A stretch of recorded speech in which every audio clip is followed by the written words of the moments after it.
Hello everyone, welcome to English point and this is Kaushal. तो आज ये प्रीवियस ईयर का पेपर है। तो यहाँ पर क्वेश्चंस काफी महत्वपूर्ण है, वन बाय वन। चलिए शुरू करते हैं। क्वेश्चन नंबर 1 से लेकर के 10 तक मैंने पहले कंप्लीट करा दिए थे। आज क्वेश्चन नंबर 11 से शुरू। पहला क्वेश्चन है, fill in the blank with correct phrasal verb. यहाँ पर बताना राइट फ्रेजल वर्ब क्या होगी इस सेंटेंस। सेंटेंस क्या है? The police could not control the move.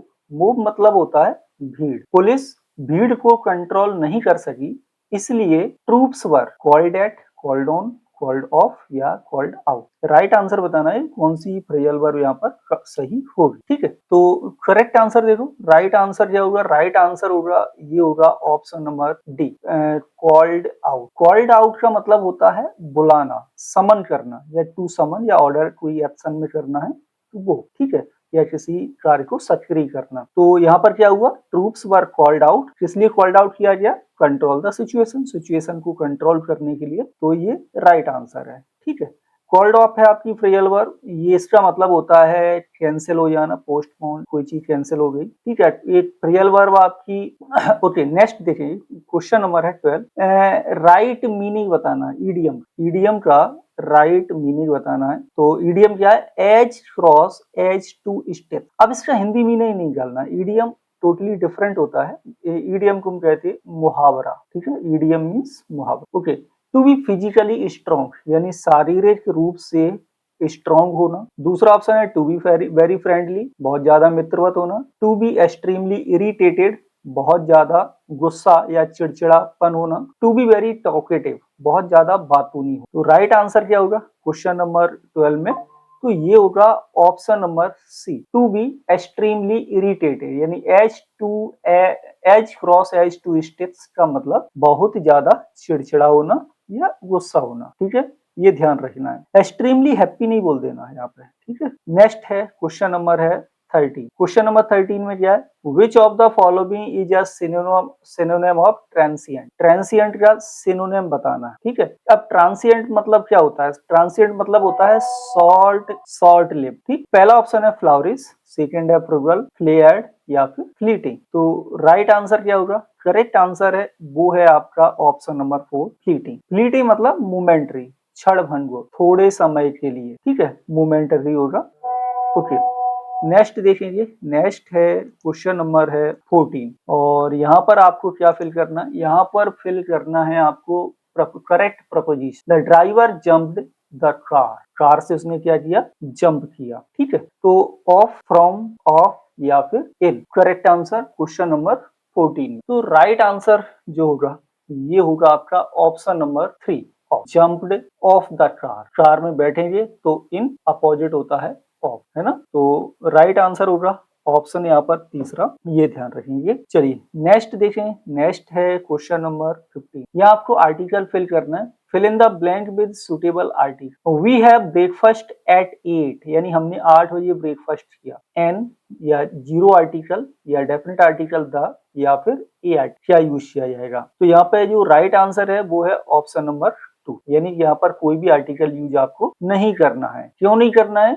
क्योंकि जो मील्स हैं, भोजन, ब्रेकफास्ट आपका मील है। मील्स जैसे आपका ब्रेकफास्ट, लंच, डिनर, सामान्यतः इनसे पहले नो आर्टिकल, कोई आर्टिकल यूज नहीं किया जाता है। तो राइट आंसर क्या है? We have breakfast at 8। जैसे चाहे हैव ब्रेकफास्ट हो, हैव लंच हो, हैव डिनर हो, इनके साथ नहीं लगाना। ठीक है, have a breakfast, have a lunch, इस तरीके से आप लिखेंगे तो वो क्वेश्चन आपका होगा गलत। हाँ, परिस्थितियां चेंज होगी। जब हम स्पेशल लंच डिनर की बात कर रहे हो तो फिर डेफिनेट आर्टिकल का प्रयोग किया जा सकता है। ठीक, नेक्स्ट है find out the pattern of the underlined clause. यहाँ पर सेंटेंस स्ट्रक्चर बताना है कि राइट सेंटेंस स्ट्रक्चर क्या है ग्रामर के point of view. The students felt good about their result. Subject, verb, object या adverbial. Subject, verb, complement, adverbial. ये 4 ऑप्शन है आपके पास। राइट आंसर क्या होगा चलिए देखते हैं। तो यहाँ पर सबसे पहले देखें, द स्टूडेंट आपका क्या है? द स्टूडेंट है आपका सब। ठीक है, आप सब्जेक्ट की बात क्या लिखा है आपका? फेल्ट। फेल्ट क्या है आपकी? वर्ब। ओके, अब फील कैसा किया? गुड। गुड एडजेक्टिव है तो ये आपका हुआ कंप्लीमेंट। ठीक है, फील के बाद कंप्लीमेंट हो गया।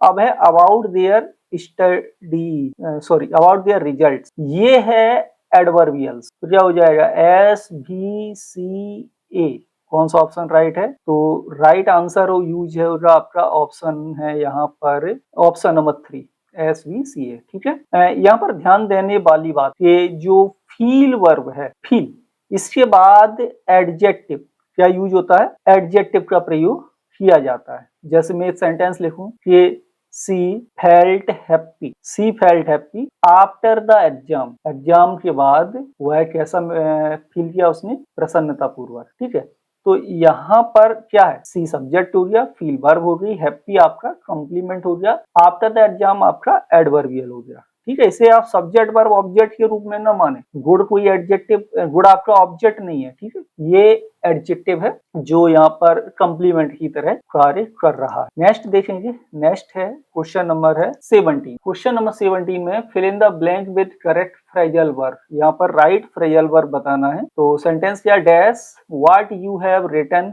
Before handing it to the examiner, look on, look after, look over and look into. Right answer देखो सबसे पहले अब यहाँ पे जो राइट आंसर है वो है ऑप्शन नंबर 3। क्या होगा? Look over. लुक ओवर का मतलब होता है एग्जामिन केयरफुली, सावधानी पूर्वक, सावधानी पूर्वक किसी चीज का इंस्पेक्शन करना, ये ध्यान देना है। ठीक है, लुक ओवर मतलब ध्यान पूर्वक किसी चीज को जांचना।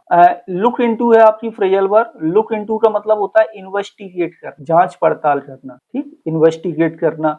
लुक आफ्टर मतलब होता है टेक केयर ऑफ, देखभाल करना, टेक केयर ऑफ, देखभाल करना। तो ये ध्यान देना है। ठीक है, जैसे हम कहते हैं ना please look over the report, यानी रिपोर्ट को ध्यान से एग्जामिन कीजिए, आप ध्यान से परीक्षण कर लीजिए, लुक ओवर द रिपोर्ट।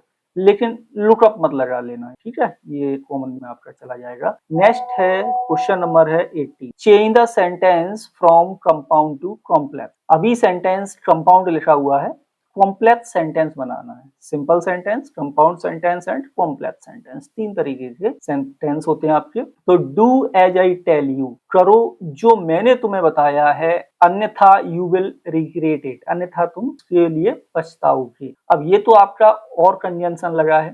ठीक है, तो ये क्या हो गया? आपका कंपाउंड सेंटेंस हो गया। अब हमें बनाना क्या है? कॉम्प्लेक्स सेंटेंस बनाना है। तो कंजंक्शन हमें फिर कॉम्प्लेक्स वाले लगाने। If you do not do as I am telling you, you will regret. Unless you do as I tell you, you will regret it. You should do as I tell you, या you will regret if you do not do what I say. ये 4 option है। Right answer होगा option number 2, unless you do as I tell you, you will regret you. ठीक है, अब यहाँ ध्यान दो, ग्रामर का पॉइंट समझ लो।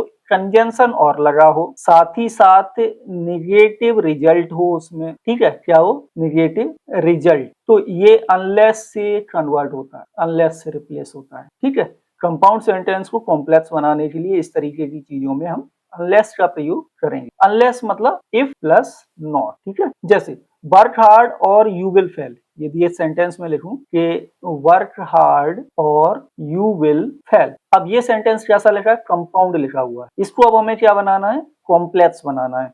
तो हम कैसे बनाएंगे? Unless you work hard, unless you work hard, comma लगाया, यू विल फेल। तो ये कंपाउंड का हमने बनाया कॉम्प्लेक्स। तो ध्यान देना है, कंजंक्शन और हो और निगेटिव उसमें रिजल्ट हो, तो फिर आपका अनलेस से वो रिप्लेस हो जाएगा, पॉजिटिव होगा तो इफ से चला जाएगा। नेक्स्ट क्वेश्चन देखेंगे। नेक्स्ट है क्वेश्चन नंबर है 19। Fill in the blank with appropriate verb in the agreement with it सब many a man done so, यानी कि अब यहाँ पर हमें ये सब्जेक्ट देख करके वर्ब का प्रयोग करना है। सिंगुलर वर्ब आएगी या प्लूरल वर्ब आएगी, have, had, having and has. Correct answer की बात करें तो यहाँ पे राइट आंसर हैज का प्रयोग किया जाए। क्यों किया जाएगा वो समझ लो। Many a man, many a, ध्यान देना है, जब भी सेंटेंस में मैनी प्लस ए या एन आर्टिकल उसके बाद सिंगुलर नाउन, तो सिंगुलर वर्ब का प्रयोग किया जाता है सब्जेक्ट वर्ब एग्रीमेंट में। आपको ये रूल मिल जाएगा। ठीक है, ये ध्यान देना है। अब यहाँ पर हैव नहीं आएगा क्योंकि सिंगुलर है सब्जेक्ट, हेड नहीं आएगा क्योंकि पास्ट की बात नहीं हो रही, हैविंग का यहाँ यूज नहीं किया जाएगा। ऑप्शन नंबर 4 यहाँ पर राइट आंसर। ओके, नेक्स्ट है क्वेश्चन नंबर है 20। क्वेश्चन नंबर 20 क्या है, he greater than me transform into negative sense. इसे हमें नेगेटिव बना, ठीक है। अभी ये डिग्री है, कैसी डिग्री है, कंपैरेटिव डिग्री लिखी हुई। I am not great than he, I am not great as he is, I am not so great as him, या I am not greater than he is। Right answer क्या है, तो correct answer होगा I am not so great as him, option number 3, ठीक है। तो जब भी आपकी, अब यहाँ ध्यान दो क्यों इसे बनाया, जब भी आपकी कंपैरेटिव डिग्री हो और उसको हमें निगेटिव डिग्री चेंज करना है, तो उसका स्ट्रक्चर सो निगेटिव आएगा पहले, उसके बाद सो या एज का प्रयोग किया जाएगा, फिर एडजेक्टिव का प्रयोग होगा, फिर एज लगाएंगे। ये स्ट्रक्चर याद रखना है। कंपैरेटिव डिग्री इस स्ट्रक्चर से निगेटिव में चेंज की जाएगी, ठीक है। ग्रेटर देन को निगेटिव में बदलने पर क्या हो जाएगा आपका, not so great as. Okay, जैसे मैं कहूँ टालर देन, अब ऐसे समझ लेते हैं, टालर देन। अब इसका हमें क्या बनाना है, निगेटिव बनाना है। तो कैसे बनाएंगे इसका निगेटिव, तो सेंटेंस नॉट लगाएंगे, सो टॉल लिखेंगे, एज। समझ में आ गया। ऐसे ही यदि मैं लिखूं बेटर देन, है ना, सब्जेक्ट वगैरह आप अपने हिसाब से लगा लो। बेटर देन लिखा, अब बेटर देन का हमें निगेटिव बनाना है, तो कैसे बनाएंगे, तो इसमें आपको निगेटिव बनाना, उसके बाद सो लिखो, उसके बाद पॉजिटिव डिग्री लिखो गुड, और फिर एच। इस तरीके से आप ये बना, ठीक है। तो ये हो गए आज की क्लास में टोटल 10 सेंटेंस। कमेंट के माध्यम से आप अपना स्कोर बता सकते हैं कि आज की क्लास में टोटल स्कोर क्या हुआ है। आप कौन से एग्जाम की तैयारी कर रहे हैं, उसके प्रीवियस ईयर के क्वेश्चंस भी आप चाहें तो व्हाट्सअप कर सकते हैं, वो आपको एक्सप्लेन करके बता दिए जाएंगे। और कोई भी डाउट हो तो कमेंट के माध्यम से पूछ सकते हो। मिलेंगे आप लोगों से अगली क्लास में। Thank you for